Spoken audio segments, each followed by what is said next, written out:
This is RTV6 News at 5, working for you. Welcome in. First at 5, the big question tonight, where is the rain right now? As you can see, it is extremely cloudy right now.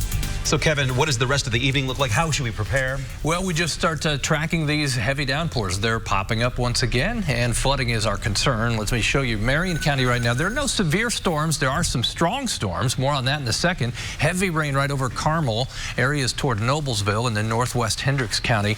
This rain here in eastern Marion County and Hancock County, not quite as heavy. Couple storms to watch. One just north of Greensburg, another cutting through Connorsville to Liberty. They may push severe limits. Right now, 40-mile-per-hour gusts and torrential rainfall. You can see the rain coming back to the southwest. I'll point out Edinburgh. You've had 1.5 inches of rain in the last 90 minutes. That's since 3:30 this afternoon. Here comes heavy rainfall lining up to move toward Bloomington and Bedford. Bedford on over toward Columbus and Seymour. And these lines that just continue from southwest to northeast is where we can get this rainfall of 1 inch to 3 inches in a several-hour period. As far as severe weather threat, the greatest threat, and it is a slight risk for damaging wind and large hail from Bloomington, Nashville, Columbus, and Greensburg. South, a low or marginal risk elsewhere. Temperatures, they're in the 70s now, and it is humid. We'll track more storms coming up.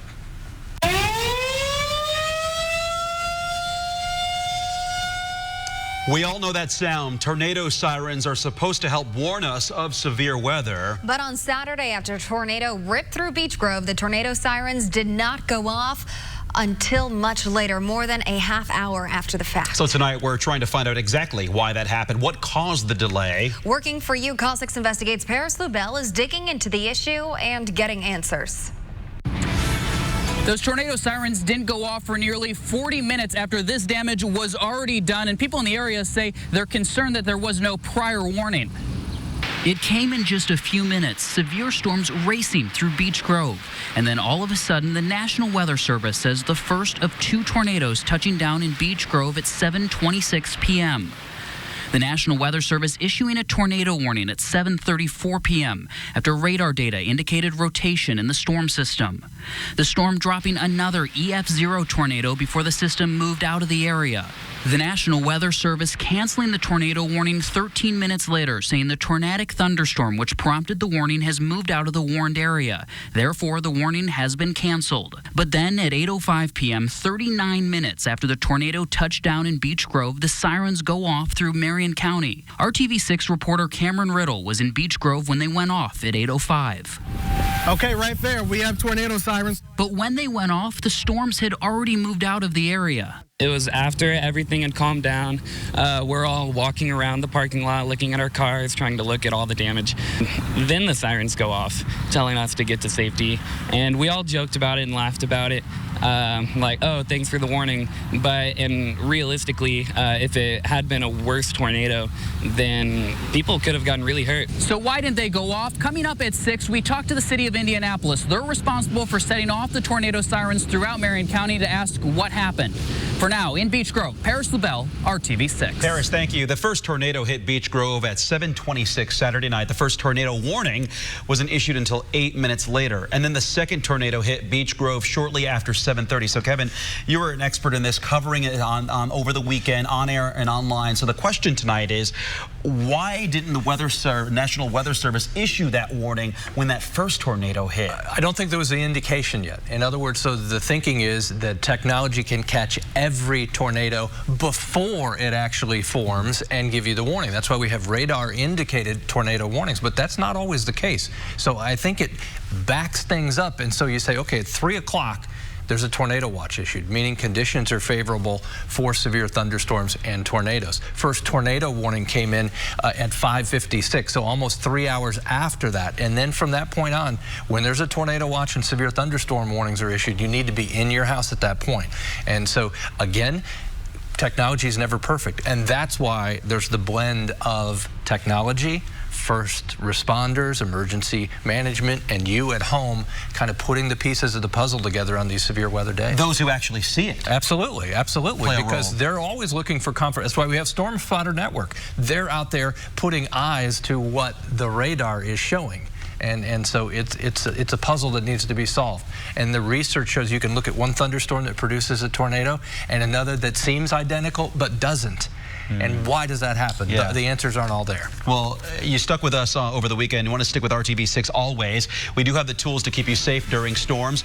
Chief Meteorologist Kevin Gregory, Kyle Mounts, Todd Clausen, and Alyssa Donovan post what you need to know on the RTV6 app. And you can download the Storm Shield app, which also alerts you to warnings and watches. And by the way, both apps are free.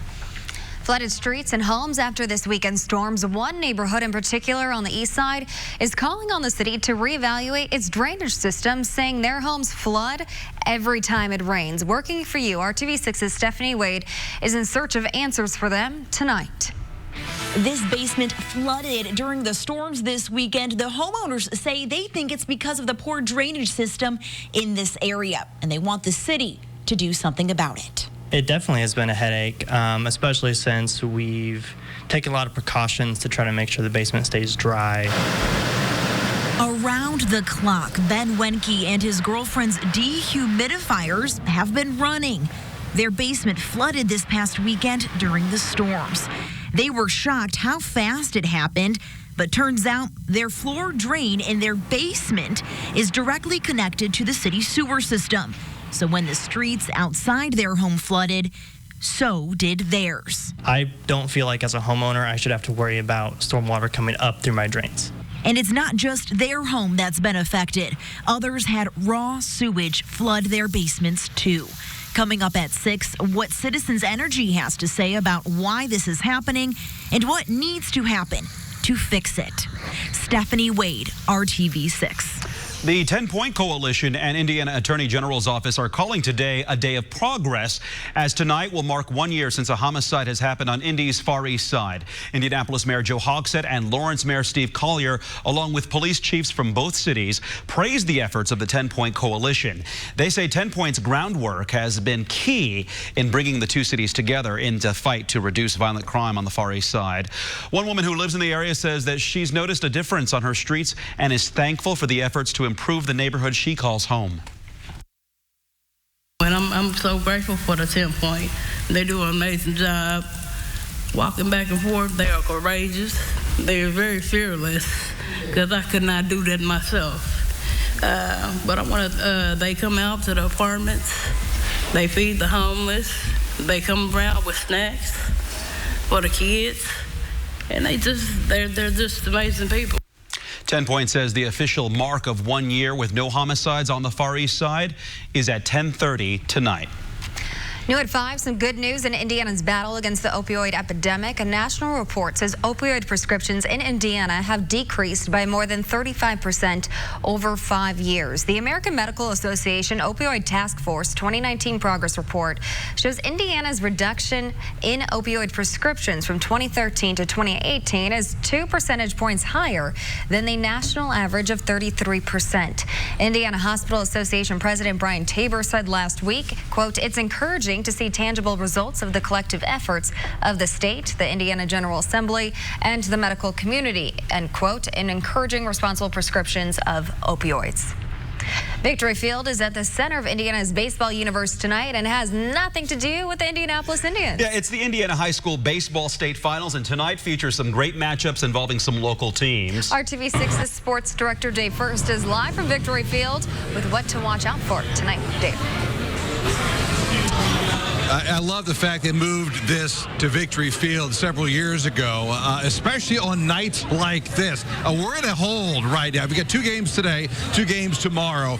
Because of the rain, though, the tarp is out, and I think we've reached that moment with the rain. We've got just enough that they are not going to be able to play. So this 5:30 first pitch with University and Washington Township is on an indefinite hold right now. But University, we detailed their story last week. It's a good one. This is the 2nd straight appearance in the 1A championship game. They lost 4-2 to Daleville a year ago. So what did head coach Chris Estep do this year? Well, he really put it on his team. They played a lot of 4A, a lot of 3A schools, a very tough schedule for a 1A program. They struggled out of the gate, but now here they are. They're hitting on all cylinders. They've won 14 of the last 15, and in the tournament, they've outscored opponents 85-3. He feels pretty good about tonight. I think at one point we were 2-7, 2-8, really? And we're taking it on the chin. Yeah. But we started to understand that it's not just about pitching. It's about throwing strikes, but throwing to spots. It's about making every play in the field. It's about playing 7 straight innings. It's about running the bases well. We've learned to play the game a lot better, a lot smarter. And we've learned to play from, the opening play ball to the last out of the game. As mentioned, busy couple of days here at Victory Field. 1A game, supposed to have first pitch around 5:30. University, Washington Township. And then the nightcap tonight, it's another good one. Hamilton Southeastern making their first finals appearance in high school state baseball tournament. They take on Columbus East. And tomorrow, another couple of good ones. Edgewood, Andrean, Southridge, and Alexandria Monroe. Back live now at Victory Field. The rain continues to come down, although this is a good sign. Photographer Dave Marin, I don't know if you get a shot of this or not with the iris and so bright out there on the field, but the crew's out there. They're pulling up the tarp, so we might be able to get this first pitch in 5:30 between University and Washington Township. Coming up at 6, look at this.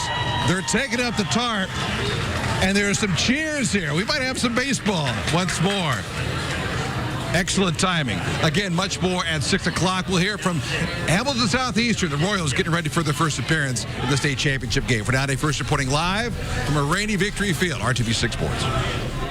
Thanks, Dave. Still ahead at 5:30 on RTV6. Could cheating and lying become a thing of the past? Is there a way to force us to always be honest? Why that may not be so far-fetched. But first, more teens are starting college early. But if you do that, there could be a big financial catch. What you have to do so you don't waste your money. Rainfall potential here over the next 48 hours seems to be concentrated with heaviest potential to the south. Some 3 to 4 inch rainfall amounts still on the way in spots. I've got more details. Up for only $89. On time. Welcome back. The Indiana Chamber of Commerce is warning about a major problem that could impact the state's economy in the future. Today, the chamber told us many areas of education are getting better in the Hoosier State, which does bode well for our economy. But the Chamber's Indiana Vision 2025 report card found the health of Indiana's citizens is getting worse. The Chamber says this is negatively impacting the state's business climate and its ability to compete with other states in attracting and keeping companies. The report shows Indiana is among the worst in the nation when it comes to obesity levels, smoking rates, and drug-related deaths. Happening tomorrow, you can give your input on how to improve a popular and important part of Indianapolis and Marion County. The Department of Metropolitan Development is studying how to revitalize Castleton. Indianapolis is analyzing Castleton's retail and market conditions, traffic patterns, planning efforts, recreational opportunities, and infrastructure needs. There will be a public meeting where you can give your ideas. That's tomorrow evening at 5:30 at the elementary gym at Heritage Christian High School. There will be another meeting Thursday at 91st Street Christian Church. More teenagers are starting college early to get a jump start on their college education and career, but an early start can come with a big financial catch. Working for you, John Matarese explains why you could lose your financial aid so you don't waste your money. A young woman says she's being penalized for being too bright. You see, she started college before graduating high school, which might sound like a great idea, until she learned she can't get the financial aid she was promised. Caitlin Morgan is a super bright young woman who wants to become a doctor. She finished her high school courses a semester early and wanted to get a jump start into a college pre-med program. So I worked really hard and I ended up finishing within the first month of school and finished in September. So she started college spring of her high school senior year. We are extremely proud of Caitlin and how hard she's worked over these past couple years. But Mom Michelle's happiness turned to frustration when they started getting overdue notices for the $2,600 that Caitlin was promised in federal student aid. The threatening letters to turn it over to collection, and, we worry about her being able to enroll for her fall semester. Unfortunately, one of the first lessons Caitlin learned at college had nothing to do with her classes. Rather, it was that universities have rules. FAFSA has rules, and getting either to make an exception can be almost impossible. I thought it had to be an error. But it was no error. A university spokeswoman told us federal law requires that eligibility for financial aid at the college level is dependent on having graduated from high school with a diploma or GED. Some colleges now warn eager high school students on their websites, no diploma, no FAFSA aid. What do you think of them penalizing somebody who worked hard to start early? I think it's completely unfair. Caitlin will be eligible for her aid in the fall, but till then, she's behind on her tuition simply for being smart. Caitlin's mom says this is something high schools and colleges need to address as more bright students start college early. As always, don't waste your money. I'm John Matteries for RTV6. Gloria Vanderbilt, the mother to CNN's Anderson Cooper and a member of the famous Vanderbilt family, has died at the age of 95. Cooper confirmed his mother's death while on air on CNN, saying she died at home around family and friends. Cooper said Vanderbilt was diagnosed with advanced cancer in her stomach earlier this month. Gloria Vanderbilt was the great-great-granddaughter of investor Cornelius Vanderbilt. She was known as the designer jeans queen of the 1970s and 80s. Would you be surprised if I told you we had a lot to talk about? Not at all. Yeah, it does seem like it. It has not been boring in the weather world. 6 tornadoes over the weekend in central Indiana. Rush County, one of those, numerous to the south and west, and 2 in Marion County, as we told you. Let me show you Victory Field. Dave was showing you that they were pulling the tarp off, and there it is. They're warming up, and there's a chance just southwest of the ballpark. Not as much rain, but I'll show you where there is plenty of rain. This is our rainfall just from the weekend. In Indianapolis, over 4 inches of rain. There were spots, northern Lawrence and Jackson County, that had over 6 inches of rain. I know a lot of people, you get nervous when we have storms like this. You want to know what's going on the radar. This puts you in control. It's our Storm Shield app. It's free for your smartphone. All you have to do is download it from the App Store, and you will be in control of the radar, and any warnings are sent directly to your phone. It just has to be charged. Most recently issued flash flood warning for green northwest portions of Lawrence County. Up to 3 inches of rain has fallen today in that area, with heavy rain continuing. Also, flood warnings, as I mentioned, from Edinburgh into southern Shelby County, including Shelbyville, where you've had about 1.5 inches of rain in the last 90 minutes. Here are the lines of storms. It's this line from, say, Bedford to northwest of Seymour that's the strongest. But just to zoom in on Hamilton County, I just want to show you how this works. There's not a strong steering current in the upper level winds. Look at how it just develops and kind of sits over Carmel here. That's within the last hour. Same thing west of Danville, northwest Hendricks County, right on the county line between Hendricks and Boone. And then we get what we call training, the development of thunderstorms over the same area, fairly slow moving. These storms east of Greensburg and over Liberty may produce 50-mile-per-hour winds along with the torrential rainfall. Torrential rain now Bedford to northwest of Seymour into the Columbus area, where we've already had flooding issues through the weekend. Again, severe threat is low in the Indy metro area. It's a little higher as you get Bloomington to Columbus south. Damaging wind and large hail the main threats. Temperatures, they're around 80 in southeast Indiana. It's rain cooled and in the low to mid 70s elsewhere. I bet if you have a pet, you've been cleaning off the paws for a while as they come in a little muddy. And look at Peachy. She looks like she's just had it, right? Peachy Anna. She's going to stay right there. I like her tuxedo, though. She looks nice. It'll be hit and miss as far as getting out for a walk this evening as a result of thunderstorms. 7 to 9, most active time period. 9 to 11, we start to relax and kind of fade away the thunderstorms. Tomorrow, more thunderstorms around. I think they're most likely as we get to Wednesday. Here's your 7-day planner. Not much changes. Thunderstorms are likely Wednesday. Probability comes down a bit Thursday. Friday may well be the best day in the forecast with rain chances very minimal. Then we're back to some chances for rain, and 86 on Saturday. That's the warmest temperature in my forecast. Well, it's not a boring forecast by far. It is keeping you busy. It's active, actually. Thank you for that, Kevin. A 10-year-old sets a record by doing something most adults couldn't even do. Her incredible climb and why she probably hasn't reached her own personal summit just yet. Hoosiers only on RTV6. A 10-year-old girl makes history with a climb that most adults can't do. She'll have quite the story to tell when she goes back to school from summer break. Now, Selah Schneider is now believed to be the youngest person ever to climb the 3,000-foot nose route on Yosemite's El Capitan. Now, her dad Mike and his friend Mark were there every step of the way, helping to complete the record-setting push in just 5 days on June 12th. Well, climbing is a big part of Selah's life. The Schneider family lives in Colorado, but Mike and his wife Joy fell in love 15 years ago while scaling El Capitan. Since then, the family makes yearly trips to Yosemite. Our big motto was, how do you eat an elephant? Small bites. One pitch at a time, one move at a time, one day at a time. Selah is the oldest of Mike and Joy's 4 children and already has plans to show her 7-year-old brother Zeke the ropes to climbing next summer in Yosemite. Good for them as a family doing that together, right? That's incredible. I mean, would you do anything like that? I've looked at El Capitan. That's as much as from a distance. I took pictures way away from it, but I think the regular just trails are just fine with you. Are good for me, but that's incredible. I think I'm right there with you. Hey, still ahead here on RTV6 at 6 o'clock. We are holding a utility accountable after flooding problems. The response we got when we went hunting for answers.